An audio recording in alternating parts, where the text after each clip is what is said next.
Srimad Paramahansa Prabhupada starts set to His Divine Grace. A.C. Bhaktivedanta Swami Srila Prabhupada Ki Jai. Jayam Vishnupad Paramahamsa Prabhupada starts set to His Divine Grace. Bhakti Siddhanta Saraswati Goswami Maharaj Prabhupada Ki Jai. Ananta Koti Vaishnava Vrinda Ki Jai. Nitai Gaur Vimanandi Hari Hari Bol.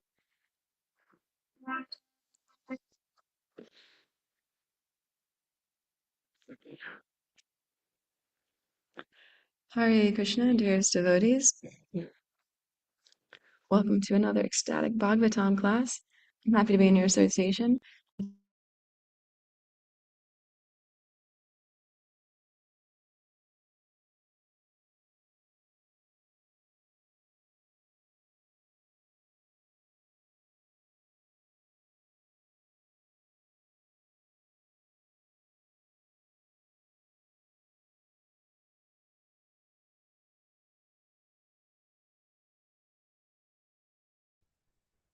Please unmute.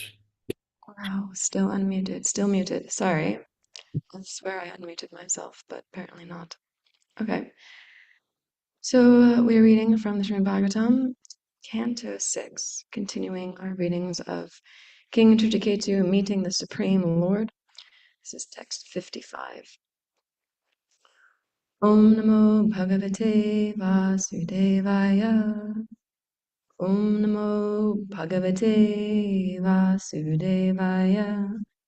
Om Namo Bhagavate Vasudevaya.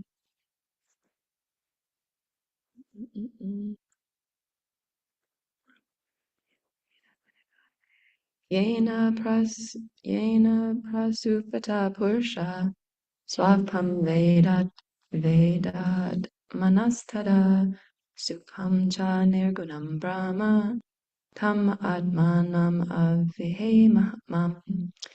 Yena prasupata purusha swapam vedatmanastada sukham cha nirgunam brahmam tad atmanam avihemam. Yena prasupata purusha swapam vedatmanastada sukham cha nirgunam brahma tam atmanam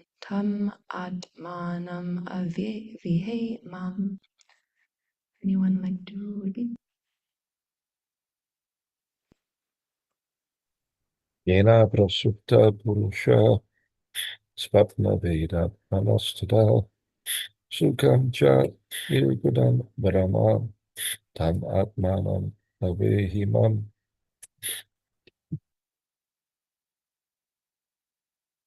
Thank you. Anyone else?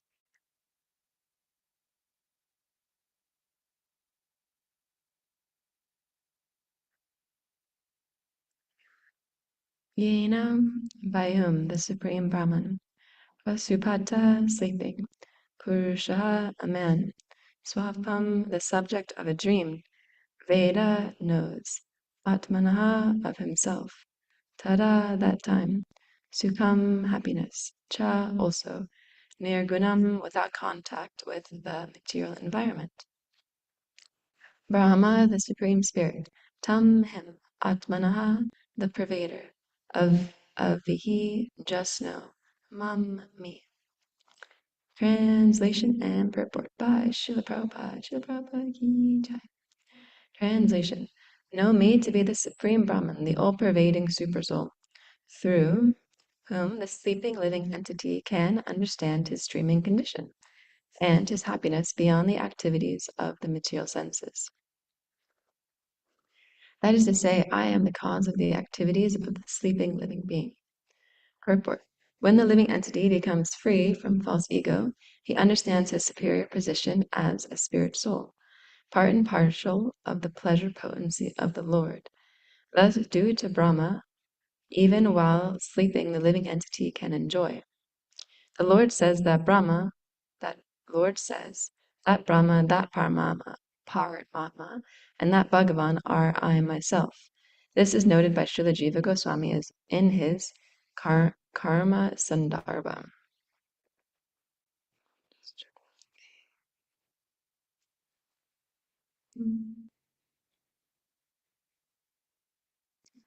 Okay.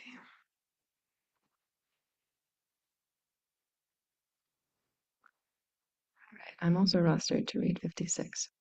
About to. Okay. 56. Sanskrit. Ubayanam smaritam purusham prasvapa pratibodhayo aniveta via tircheta tadgyanam brahmatat param. Translation. If one's dreams during sleep are merely subject matters witnessed by the supersoul, how can the living entity who is different from the supersoul remember the activities of dreams? The experiences of one's person cannot be understood by another. Therefore, the knower of the facts, the living entity, who inquires into the incidents manifested in dreams and wakefulness, is different from the circumstantial activities. That knowing factor is Brahman. In other words, the quality of knowledge belongs to the living entities and to the supersoul. Thus, the living entity can also experience the activities of dreams and wakefulness. In both stages, the knower is unchanged, but is qualitatively one with the Supreme Brahman. Purport. In knowledge, the living entity is qualitatively one with the Supreme Brahman, but the quantity of the Supreme Brahman is not the same as that of the living entity, who is part of Brahman. Because the living entity is Brahman in quality, he can remember the past activities and he can remember the past activities of dreams and also know the present activities of wakefulness. Jai. Om Jnanatimirandasya Gyananjana Shalakaya Chakshurmitam Yena Tasmai Shri Guruve Namaha. Jai Shri Krishna Chaitanya Prabhu Nityananda Shri Advaita Gadadhar Shri Vasari Gaur Bhaktavrinda. Hare Krishna, Krishna Krishna, Hare Hare, Hare Rama, Rama Rama, Hare Hare. Panchakalpatarubhyascha, Kripa Sindhubhyeva Patitanam Pavanebhyo Vaishnavebhyo Namo Namaha. Alrighty, so sorry for being muted earlier. You guys didn't miss much exciting things happening. So we are continuing our reading of Srimad Bhagavatam 16, chapter 16. King Ketu is meeting the Supreme Lord. We're in the middle of his prayers to the Supreme Lord, I'm pretty sure. But this is like Chichiketu's life journey that we're witnessing right now. I was having to do a little recap for myself as I was reading these texts. I was like, man, what's going on? Talking about dreaming, what's happening. So just to keep myself on track, um, even though I wouldn't even be speaking about Chichiketu Maharaj today, but just for all of our benefit and for mine. So we know where we are in Bhagavatam class. This is like Bhagavatam is nicely giving us this like vision of Chichiketu's life, and we're gonna just participate as like flies on the wall in a sense, except we're like hearing Shukadeva Goswami's, we're hearing this transcendental narration that's being spoken to Maharaj Parikshit, and we're like little audiences getting to hear this glorious explanation, and then of course the expansion of it from Srila Prabhupada's purports. Um, But yeah, Chitraketu Maharaj, as we heard earlier, he's like, he's been through a lot, you know? He just wanted a son. He had like 1,000 queens. None of them could bear children. He just wanted to have a kingdom. He wanted his lineage to carry on. He knew he could only do that if he had a son. Nothing was working. And then he just, you know, approached his spiritual master Angira and they did a sacrifice. And then this queen got a child and he was so happy. And like, he just was loving this queen and this child who was like the son of his life, the only thing like brightening his world. And then the other queens got so angry and he wasn't even noticing, you know? You know, and you're so fixed on something and you're so happy. It's just like that's the only thing. And sometimes you can forget all the other things that are in a relationship, just like that's the one object. So the queens got so envious that they poisoned the child because they were feeling so forgotten and so angry, and anger can make us do really crazy things sometimes. And so they poisoned the baby. The baby died. The king was like, Shigeru was like, I had it, and then it was gone. And it's if you never own something, and you lose it, you're not really that sad because you never owned it in the first place, it was never yours. But as soon as you get it, like if someone who's poor and they get a little money and then they lose that money, it's like so devastating because they like now have to go back to their poverty condition. Whereas like someone who's rich and they get more money and they lose it, it's like whatever, I have money's money, I have some. Or someone who's poor and they like don't have any money and they lose something, it's like whatever. So Chichikitu, had the child and then he lost it, so he was just devastated, so sad.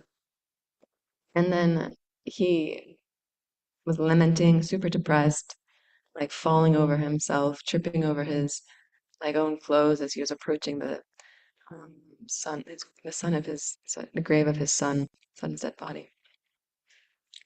Very surreal scene. Um,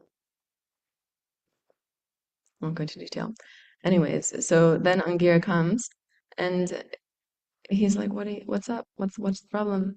And Chichiketu's like, "You know my mind. Why are you even asking? Why must I explain? But I'll explain anyways. This is the situation." And Angira's like, "I could have given you devotional service. That would have taken away all your problems. But you asked for the son, so I gave it to you, and now it's the cause of your distress." But then, because of his lamenting condition, and he's feeling merciful, and he's with Narada Muni, then they just impart spiritual knowledge onto him. They bring back the child. The child's like, "Who even are you? I've had so many parents. Like, you, my mother from this life, my father from that life." So then Chichiketu gets some serious divya gyan, realized knowledge. And him and his wife, they both become um, spiritually realized in a sense. And they are starting to practice austerities. And in this chapter, we'll hear about how he gets to meet the Lord face to face, his Lord Sankarsana. Um, and then, we'll hear in preceding chapters how him and his wife, when they just start enjoying, they travel around in this giant airplane and they're just like soaring through the skies. And then, to bring his exalted saga of a life to a conclusive transcendental finish. We'll hear in the next chapter how he gets cursed by Parvati uh, after he has some joking words with his um, transcendental associate, Lord Shiva, and they get taken the wrong way, and Parvati gets mad and greets him. And he's like, "Yes, mother, I'll take it, no problem." So, anyways, we're right now in the middle of those prayers before when he meets the Supreme Lord. Um, at least sometimes the verses can be, um, yeah, you can miss because the story of Bhagavatam is so intricate with the philosophy that sometimes we can forget where we are in the middle of this personality's life that we're getting to witness and learn from. So, anyways, yeah, I just wanted to go over that for my own self so I know what's happening in Bhagavatam classes. Is I'm often listening on the altar and only hear little bits of it. But today I actually wanted to speak about. um,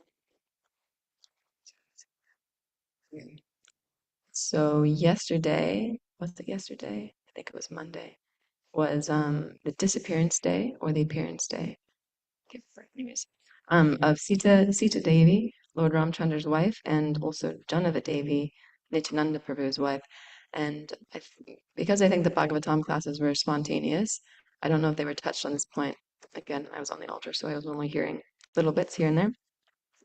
But I thought to speak a little bit about Sita Devi, her glorious character, because it's also very nice to meditate on the qualities that she um, exemplifies in her pastimes with Lord Ramchandra. I'll speak a little bit about Janava Devi as well. When I was preparing for this class, I was like listening to a couple different classes by this one is Veer Krishna Goswami, and on his Desire I was looking up, these personalities. And there's like many classes by Veer Krishna Goswami, like year after year, he must have been in the same place, giving the same classes.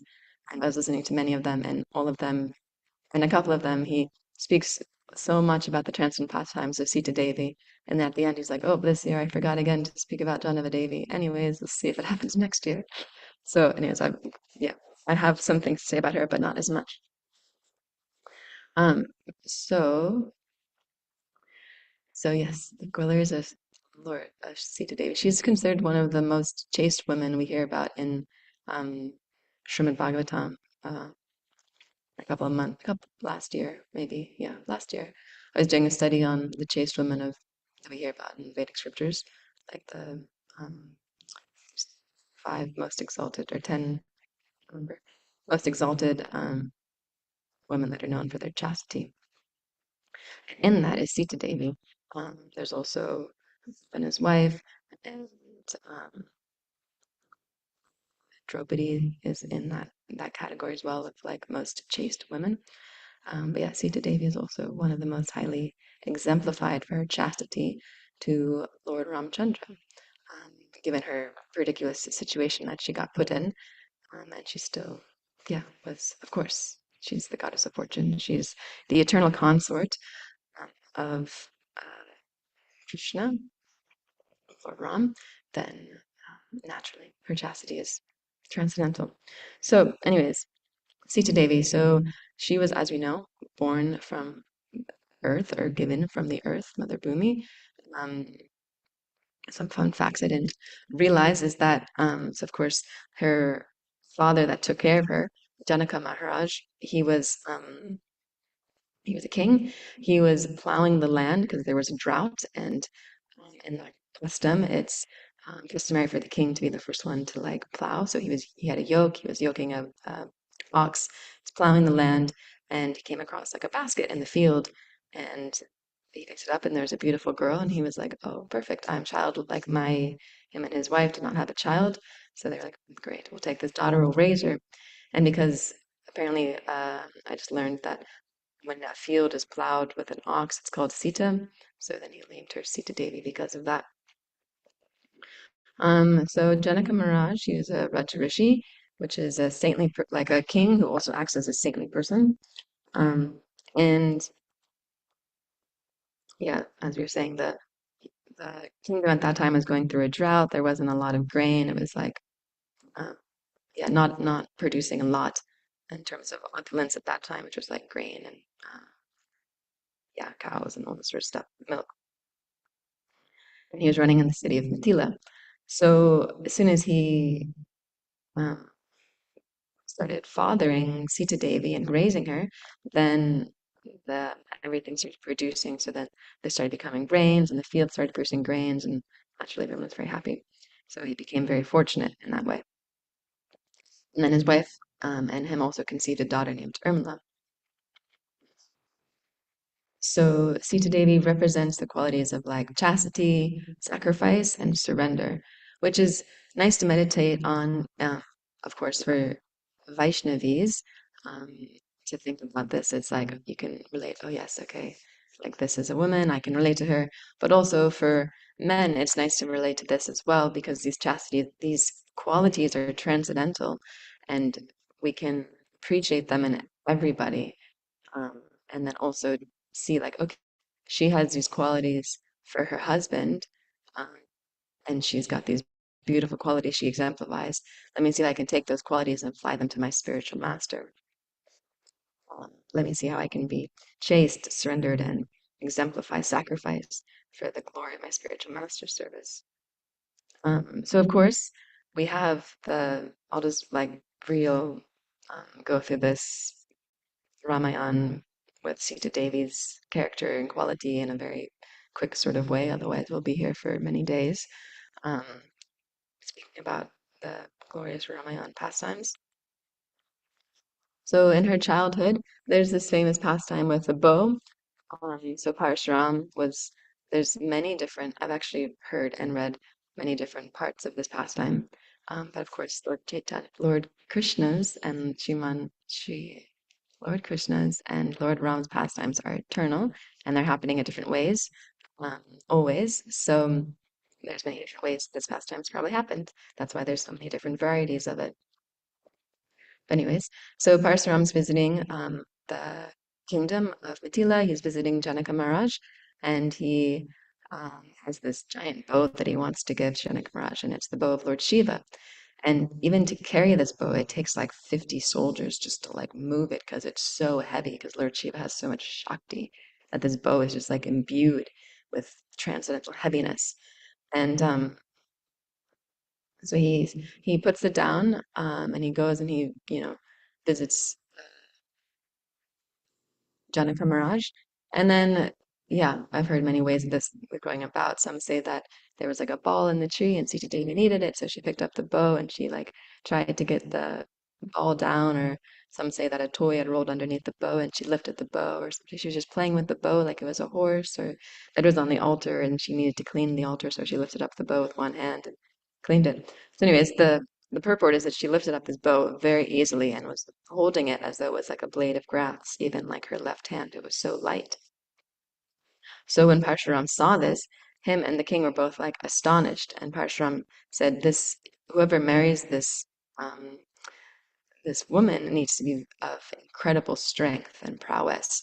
So you should create a swayamvara for her when it's time for her to get married, and make the stake that whoever can lift this bow has the is able to marry her."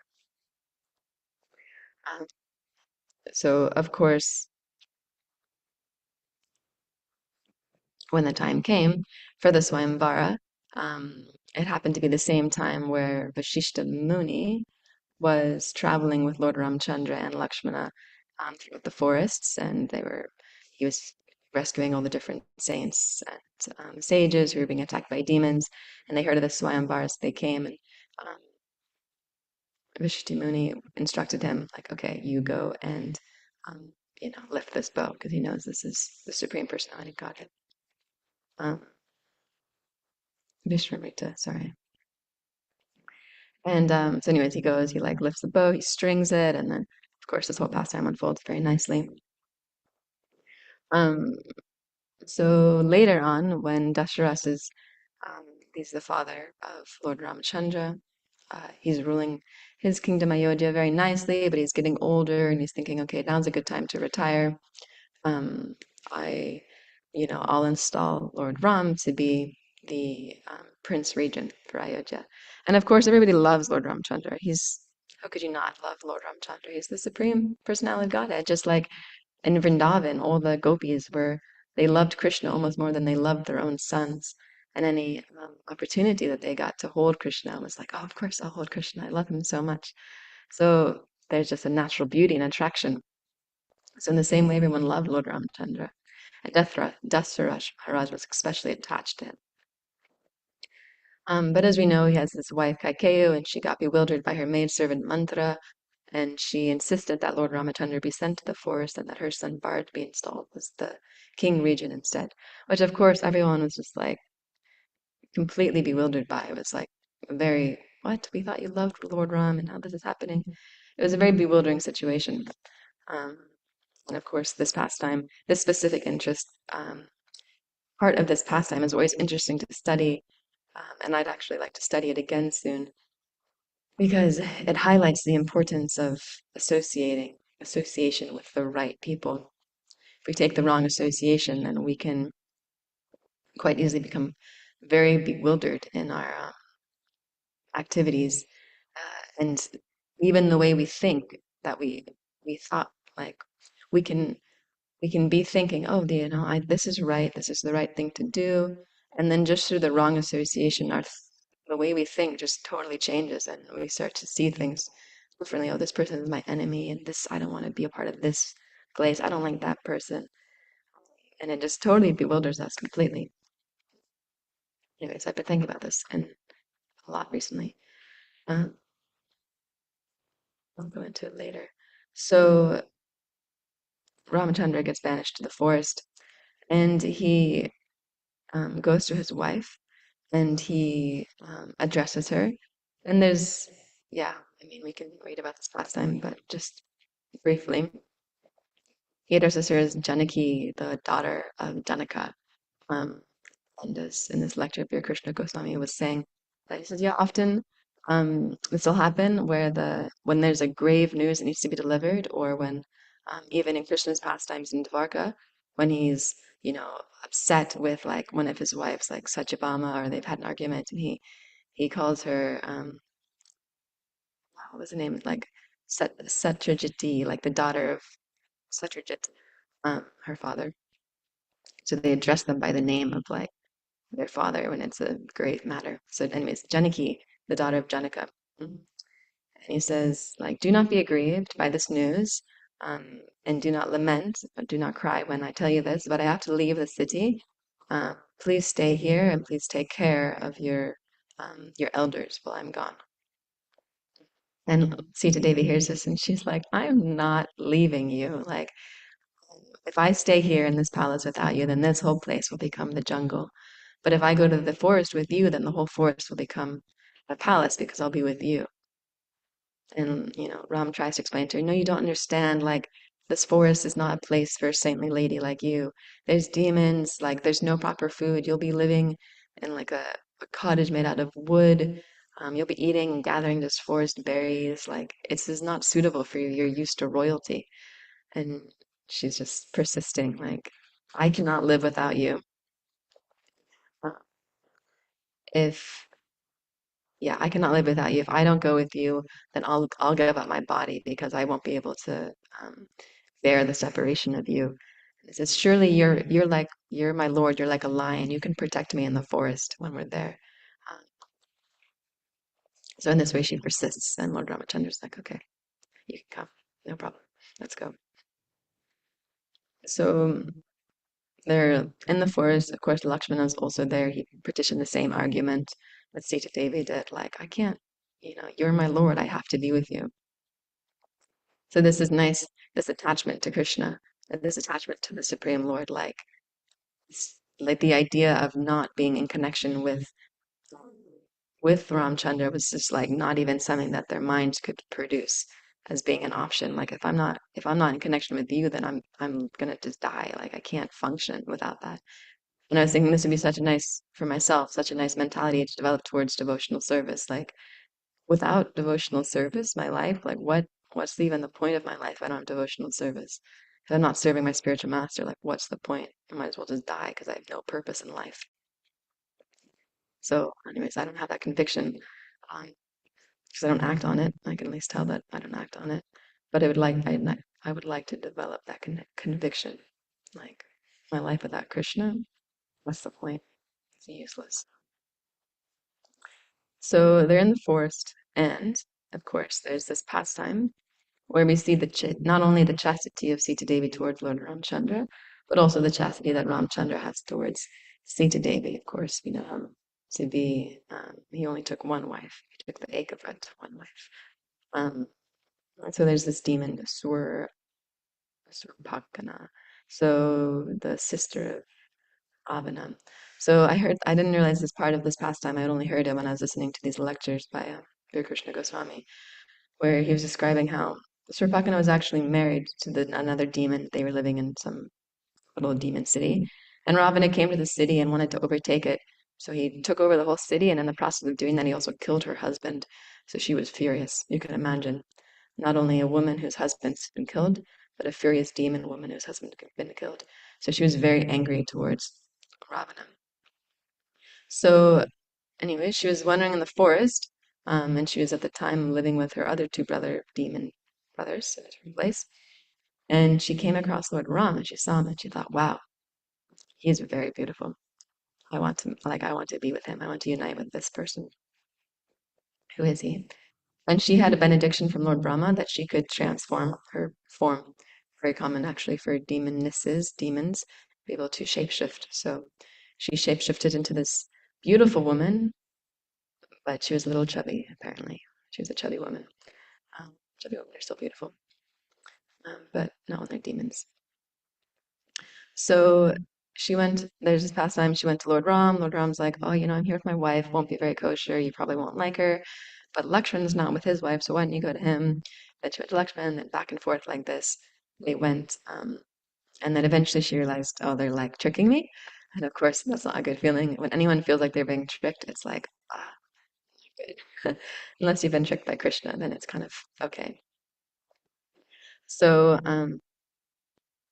we hear Lakshman gives her a little like, she's like, "Okay, I'll just kill Sita and then problem solved." And then Lakshman hears this and he goes and he gives her like a little um, plastic surgery makeover, but it doesn't look so nice. He's not expert in the plastic surgery department, so it's a little rough around the edges.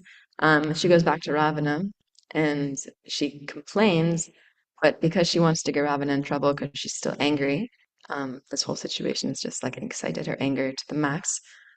She complains about the situation. He's not really so keen to do anything, but then she glorifies Sita Devi's beauty, and then Ravana becomes captured because she knows my brother's very lusty.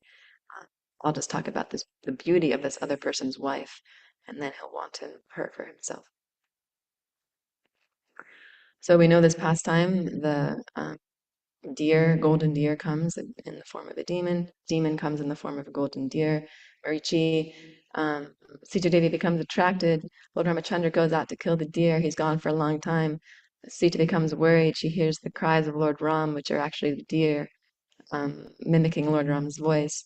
Lakshman is been told to stay and guard Sita Devi, but Sita Devi starts criticizing Lakshman. He gets hurt by her words and he goes after Lord Ramchandra. Then Ravana comes in the disguise of a sannyasi, of course, because Sita Devi is so um, favorable towards the Brahmanas, just like her husband, just like Krishna.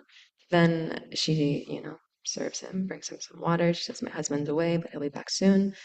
And then Robin starts describing her beauty and says, "Come with me, I'll make you my princess," which is weird because he's in the guise of a sannyasi, and also just, yeah, weird situation. Um, so she's like, "How dare you? This is a great insult. You'll be, you can imagine just from because you said that, your destruction is very soon to come." But anyways, he's very lusty. He grabs her, and then, of course, he doesn't actually touch her. He touches Maya Sita Devi. Um, Takes her onto his chariot. Apparently, his chariot is not drawn by horses, but it is drawn by asses with human heads. This is how demoniac the kings are of the demon race. So you can imagine being on a chariot like that would be quite terrifying. So yes, of course, this pastime takes place with Jataya. Jataya breaks his chariot, and because he's very powerful, he just carries her, flies her back to his city of Lanka. So now she's in captivity, but the whole time, even though Ravana is like, "I'll give you everything. Look at my opulence. Look what I can give you." She's very like, "No, Ram will come and save me, and he'll kill you." And I'll just be chanting Ram, Ram.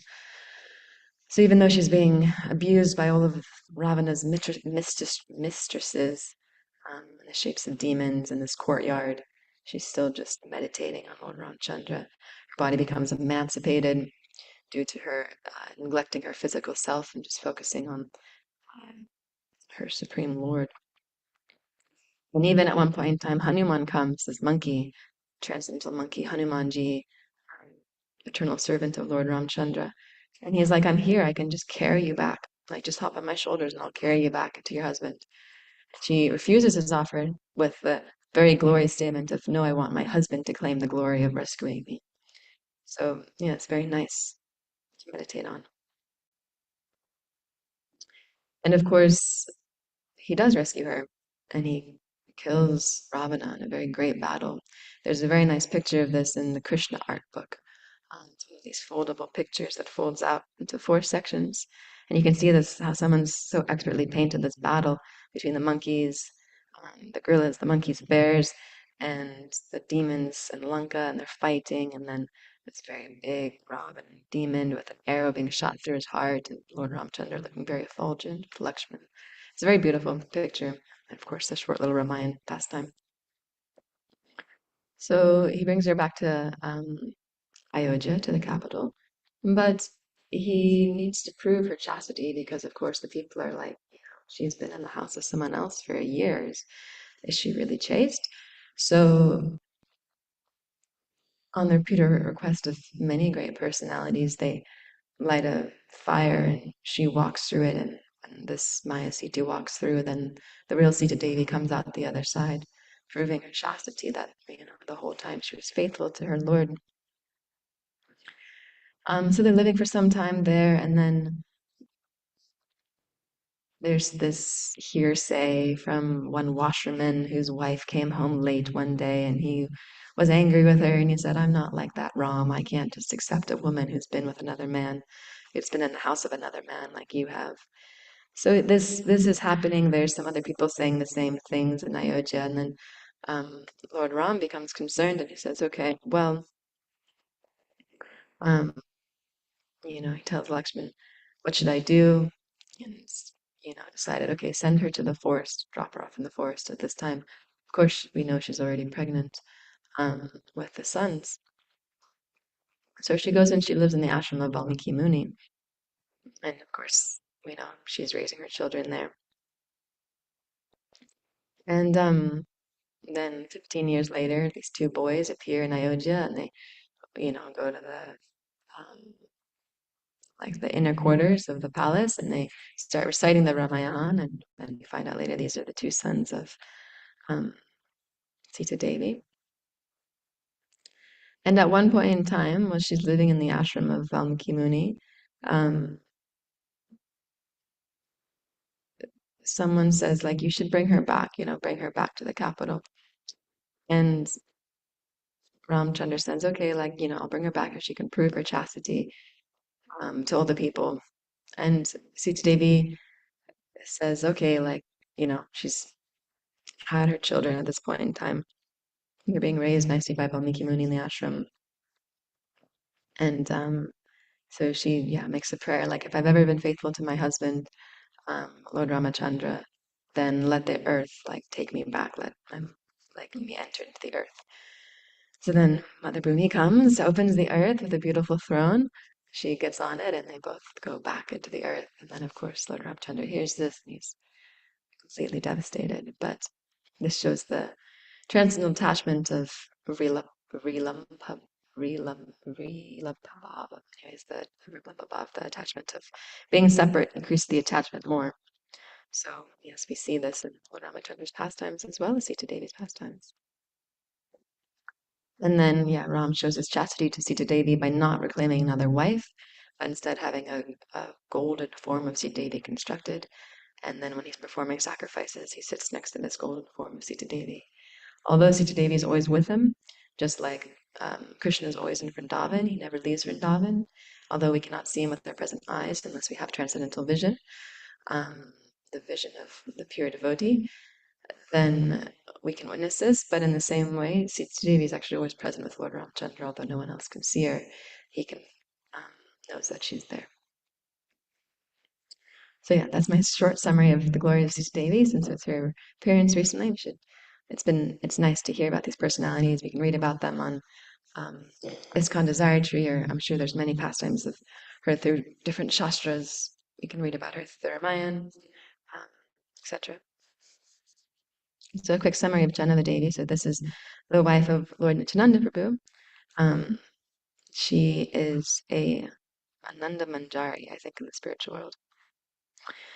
Of course, Navadvip is also the spiritual world. Lord Chaitanya's pastimes are also the spiritual world. So her father's name's Surya Das, or Sri Surya Das Sakarkala. Her father had 5 brothers, which is notable, I guess, the Damodar Pandit, Damodar, Jagannath, Gora Das, Krishna Das, and Nrsimha Chaitanya. He was a resident of Shailagram, and he had 2 daughters, Vasudha and Janava, who was the younger daughter. So Suridas was an exalted devotee of both Lord Chaitanya and Lord Nityananda. Of course, it is, as we hear in our Shastras, it would be better for someone to be a atheist than to be a devotee of just one of the brothers, to be worshiping just Lord Nityananda or just Lord Chaitanya. To have that mentality is very offensive, not acknowledging the glories of Lord Nityananda or Lord Chaitanya, but only seeing one of them. So anyways, this was not the case. Suryadas was an exalted devotee of both. And one night he had a dream where he saw that he was giving his daughters to Lord Nityananda to be married, and then he saw that Lord Nityananda transformed into Lord Balaram, and that his 2 daughters transformed into Revati and Varuni Devi. So when he woke up from this dream, he felt impelled in his heart that he had to give his daughters to Lord Nityananda to be his wives. So, as you do in the time, instead of sending a text message or a WhatsApp, he sent a Brahmana to Navadvip to go inform Nityananda Prabhu that this was his desire. And Nityananda Prabhu returned the message saying, "Don't worry, your desires will be fulfilled very soon." So they had this very nice wedding, and at the wedding there were all the principal disciples of, or all the principal associates of Lord Chaitanya Mahaprabhu. Lord Chaitanya Mahaprabhu was not there; he was in Jagannath Puri at the time. But Chandrasekhar Maharaj, like all these devotees at Dvaitacharya, they were all there at the wedding, um, and they got to witness this, yeah, beautiful transcendental union of um, these personalities coming together. Um, So Vasudha, she gave birth to two sons, but then, or sorry, a son and a girl, a boy and a girl. After that, very quickly left her body. Um, and Janava Devi raised the two children as though they were her own and brought them up very nicely, although she never particularly gave birth to anybody. She never had any biological children.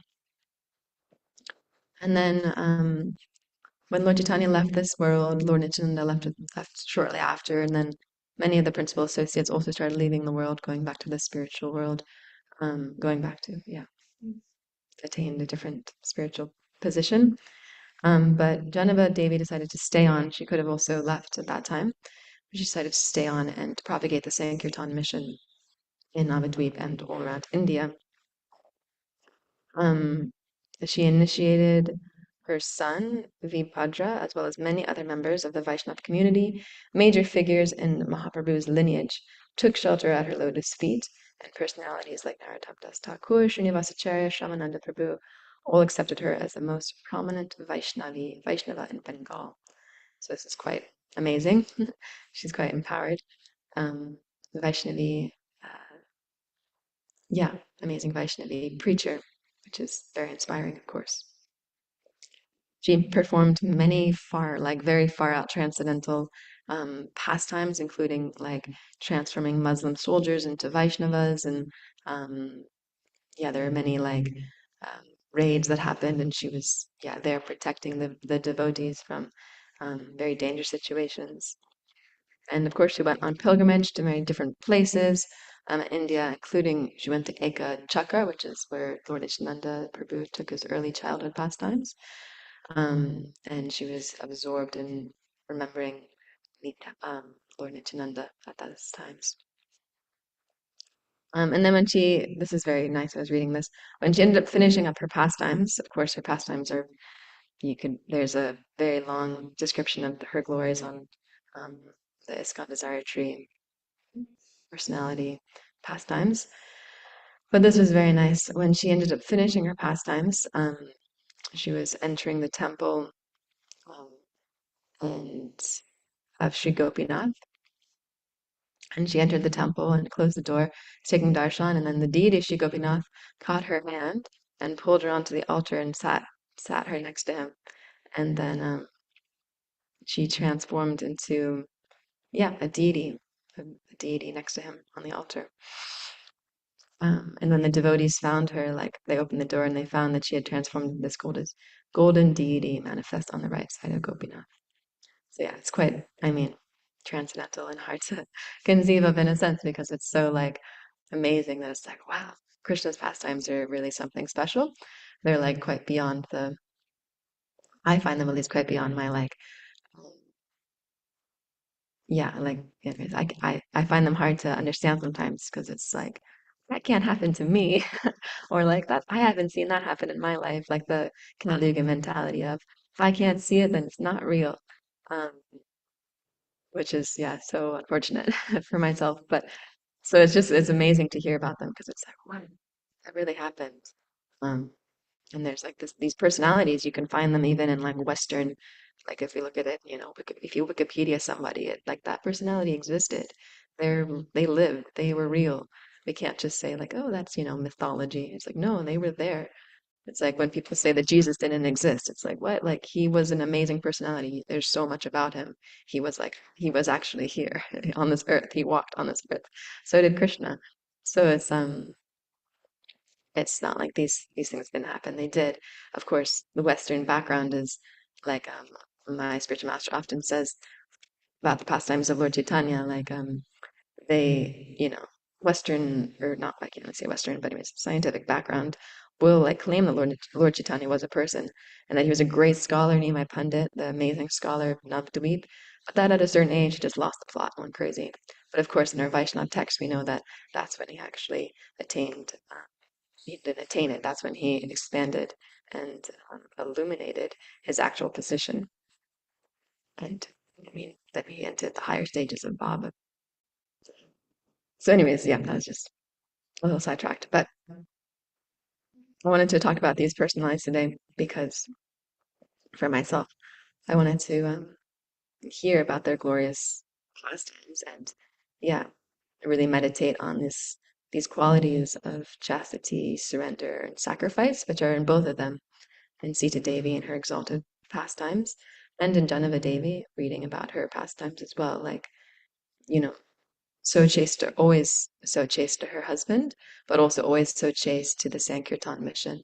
Like, this is my service. This is the service that needs to be propagated. This is the reason that, my Lord and his brother came to this earth planet, was to propagate this mission, and that's my service too.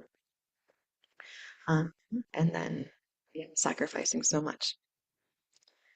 So, anyways, that's all I have to talk about today. It's 5 minutes until 8. I just heard the offering go on, so we still have some minutes before the doors open. Does anybody have any comments or questions, corrections, thoughts, realizations? Female Diksha Gurus Ki Jai, says Yashadev.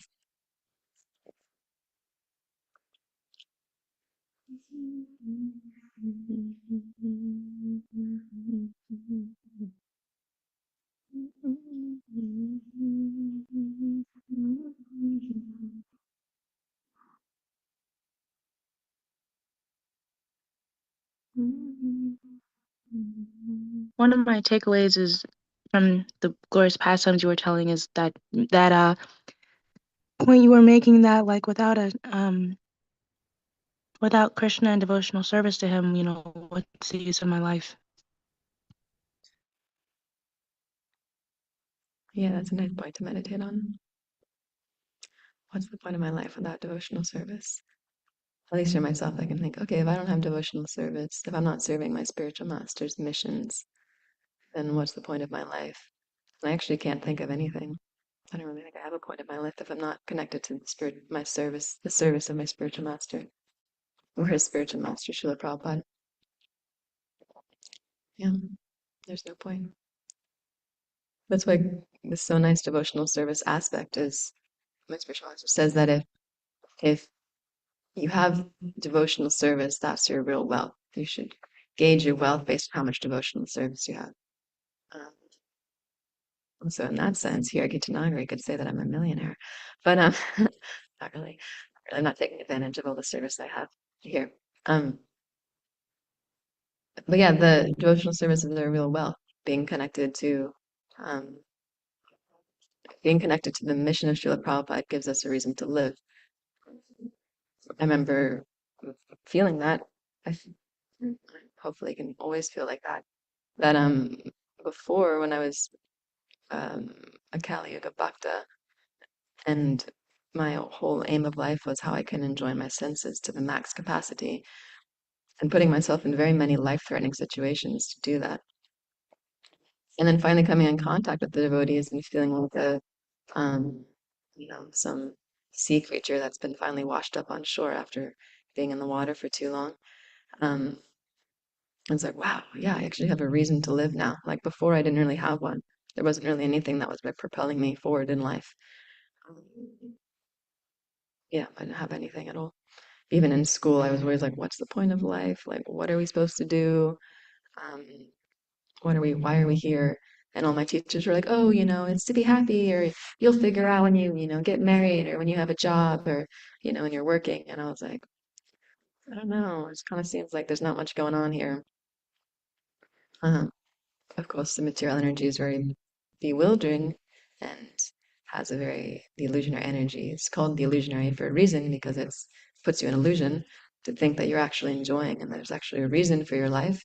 But actually, if we don't have service, if we don't have the Maha Mantra, then we're already dead. So having that connection to service is yeah, giving us life, making us human beings.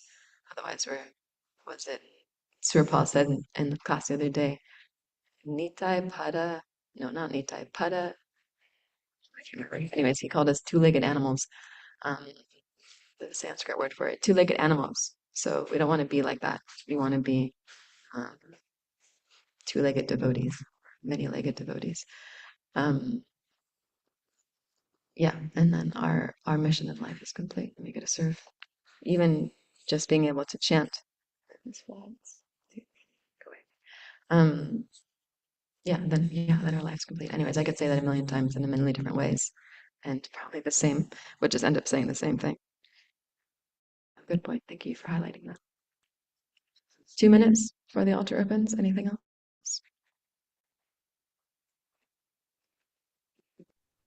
Hare Krishna, Radhapananda.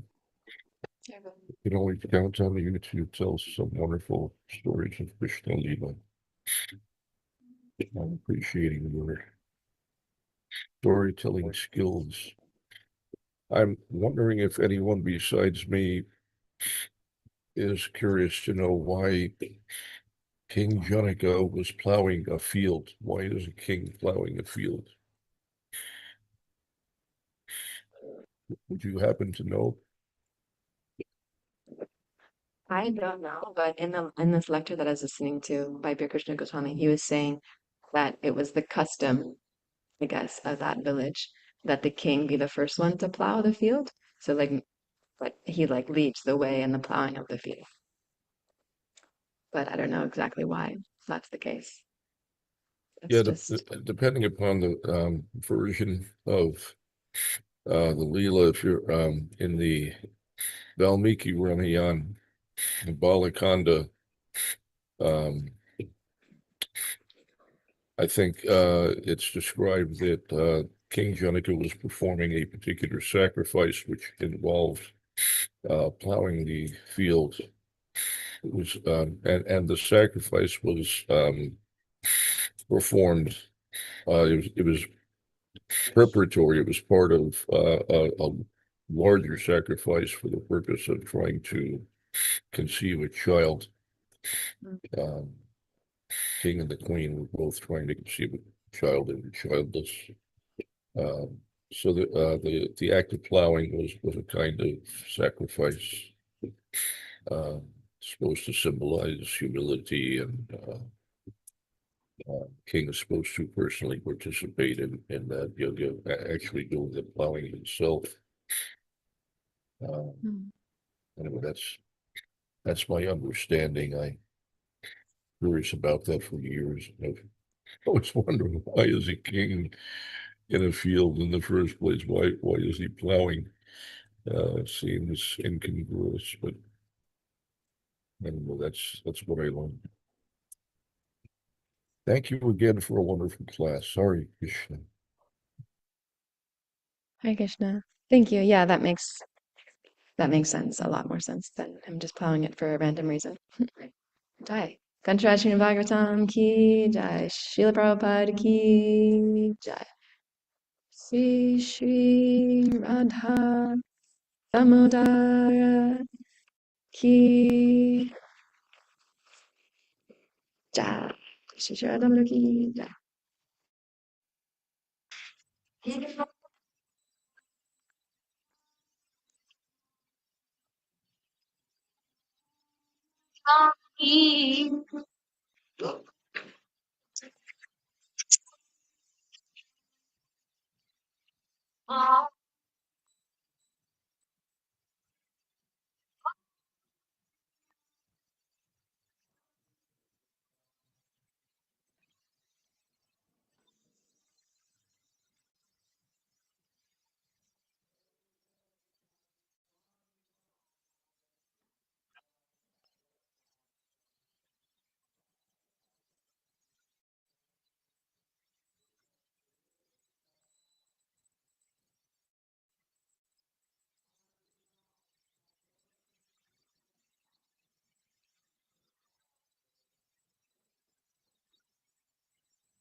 Jaya